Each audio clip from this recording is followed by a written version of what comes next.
আসসালামু আলাইকুম বন্ধুরা, আজকে আমি আমার কোকাটেলের ব্রিডিং বক্স লাগাবো। আপনারা যে বক্সগুলো দেখতেছেন এগুলো সবাই মাত্র লাগালাম। কোকাটেলের আমার টোটালে 45 দিন পাখিগুলো রেস্টে আছে। এখন আমি টোটাল পাখির এই ব্রিডিং বক্স লাগাবো। সবাই দোয়া করবেন যাতে ভালো প্রোগ্রেস হয়। তো আলহামদুলিল্লাহ, আর পাখিগুলো খুব সুন্দর অ্যাক্টিভ আছে। আপনারা আমার ভিডিওতে কাজগুলো দেখতে পাচ্ছেন।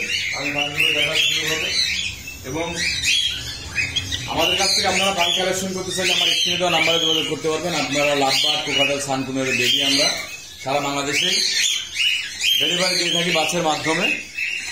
তো টোটাল যে আমার পাখির সেটা পুরোপুরি দেখতে পাচ্ছেন এবং আমি বক্সে কাজ করতেছি।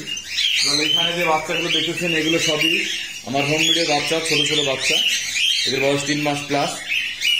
তো দেখতেছেন যে সাইড থেকে এরা আর কিছু পাখি বক্সে বাকি আসতে ওগুলোর কাছে বাচ্চা ছিল, এই জন্য বক্সে আনেনি। তবে আপনারা যারা কোকাটেল পাখি বিট করান বা বিট করাতে চান, অবশ্যই পাখিকে বাচ্চা দেওয়ার পরে বাচ্চা নেওয়ার পরে পাখিকে মিনিমাম আপনারা 1 মাস রেস্টে রাখবেন, তারপরে পাখিকে দিতে দেবেন। তাহলে ভালো ডিম বাচ্চা হবে, ভালো প্রোগ্রেস থাকবে। ভালো থাকবেন বন্ধুরা, আমার পাখিগুলো দেখতে থাকবে।